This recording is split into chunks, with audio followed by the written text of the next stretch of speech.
within 1 week. جی doctor Soomro صاحب please. بسم اللہ. بسم اللہ الرحمن الرحیم. پہلی گزارش یہ ہے کہ ہمیں جب ہم تعلیم کے حوالے سے سوچتے ہیں تو سیکولر بن کے نہیں سوچنا چاہیے، مسلمان بن کے سوچنا چاہیے. ہم مسلمان بھی ہیں. اس ملک کو اسلام کے نام پر حاصل کیا گیا اور جو لاکھوں لوگوں نے قربانی دی وہ اسی نعرے پر کہ پاکستان کا مطلب کیا، لا الہ الا اللہ. جب بر صغیر پر انگریزوں نے قبضہ کیا تو انہوں نے جو نظام تعلیم دیا، لارڈ میکالے جو اس کمیٹی کا سربراہ تھا، اس نے کہا کہ میں ایسا نظام تعلیم دے رہا ہوں کہ یہ ہندو اور مسلمان اس نظام کے پڑھنے کے بعد یا تو یہ عیسائی بن جائیں گے، اگر عیسائی نہ بن سکے تو کم از کم ہندو اور مسلمان بھی نہیں رہیں گے.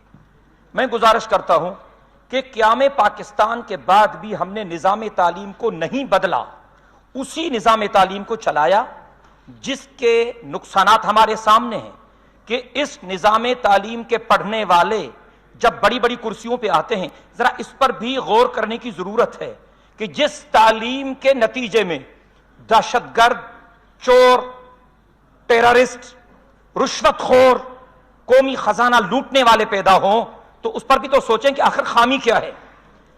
کتاب اللہ اور سنت رسول اللہ دو بنیادی چیزیں ہیں، اور کتاب اللہ کا جو مضمون ہے وہ انسان ہے.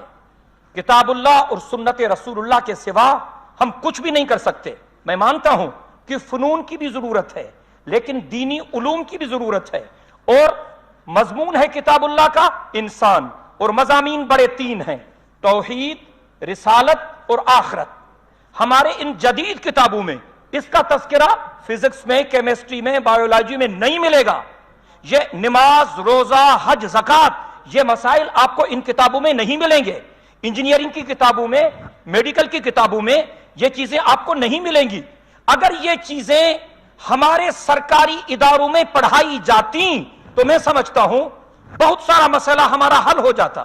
میں مصر بھی گیا ہوں، میں سعودی عرب بھی گیا ہوں، اور میں مصر میں پڑھا ہوں الازہر یونیورسٹی میں. وہاں کے سرکاری اداروں میں اتنی دینی تعلیم دی جاتی ہے کہ میٹرک پاس بچہ بھی اچھا بھلا مولوی بن جاتا ہے. یہاں پر سارا نظام الٹ ہے، اس لیے پورے نظام پر نظر ثانی کی ضرورت ہے. نمبر 1. دوسری چیز یہ ہے کہ فنون، یعنی یہ انجینئرنگ، یہ میڈیکل، یہ فلان فلان فلان، یہ فنون یہ زندگی کی ضرورت ہے، اور دینی علوم یہ زندگی کا مقصد ہے. ہمیں پڑھایا جاتا ہے کہ آپ کا ایم آف لائف کیا ہے. ہم کہتے ہیں جی ہم ڈاکٹر بنیں گے، انجینئر بنیں گے، میں جی فلان بنوں گا فلان. اسلام کیا کہتا ہے کہ ہماری زندگی کا مقصد صرف اللہ کی رضا ہونی چاہیے. جب تک خوف خدا پیدا نہیں ہوگا، تقوی پیدا نہیں ہوگی، پرہیزگاری پیدا نہیں ہوگی، تب تک اس معاشرے سے یہ ناسور ختم نہیں ہو سکتے. میری ایک بہن نے کہا کہ بچیوں کی تعلیم واقعی بہت بڑا مسئلہ ہے، تعلیم کی اہمیت ہے. اگر کچھ لوگ اپنی بچیوں کو مخلوط اداروں میں چھوڑنا نہیں چاہتے، وہ مطالبہ کرتے ہیں کہ ہماری بچیوں کے لیے آپ پردے کے اہتمام کے ساتھ اسکول کھولیں، تو اس میں کیا حرج کی بات ہے. میں گزارش کرتا ہوں کہ اس وقت ان تمام چیزوں پر سوچنے کی ضرورت ہے.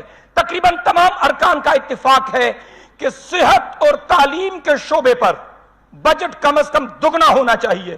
میں گزارش کرنا چاہتا ہوں یہ طبقاتی فرق تب ختم ہوگا جب اسکول ایک جیسے ہو. جس اسکول میں صدر مملکت کا بیٹا پڑھے، غریب کا بیٹا اسی اسکول میں پڑھے. جس اسپتال میں وزیر اعظم کا علاج ہو، مزدور کا علاج اس اسپتال میں ہو، تب طبقات سے جان چھوٹے گی. میں یہ بھی درخواست کرتا ہوں، ہماری سندھ میں ہزاروں اسکول بند پڑے ہوئے ہیں، وہ استاد نہیں ہیں. ہزاروں اسامیاں استادوں کی خالی ہیں. بہت ساری مرتبہ ان کے ٹیسٹ لیے گئے لیکن وہ اسامیاں پر نہیں کی جا رہی تعلیم کے شعبے میں، کیونکہ پارٹیوں کا کوٹے پر دھچا ہے. میرٹ پر لوگوں کو بھرتی کرو، قابلیت پر لوگوں کو بھرتی کرو، حقداروں کو اپنا حق دو، پڑھے لکھے لوگوں کو سامنے لاؤ، اور تعلیم کے ساتھ تربیت کا بھی انتظام کرو. مسئلہ حل ہو سکتا ہے، ورنہ نہیں. آپ کی بڑی مہربانی. بہت شکریہ. بل تو لے کے میرا خیال ہے سورہ یوسف شروع ہوتی ہے. ہم نے یہ کتاب عربی میں اتاری تاکہ تم اس کو سمجھ سکو. آج تک آپ لوگوں نے کوئی بل لے کر آئے کہ اس ملک کے اندر عربی کی تعلیم مینڈیٹری اور کمپلسری ہونی چاہیے؟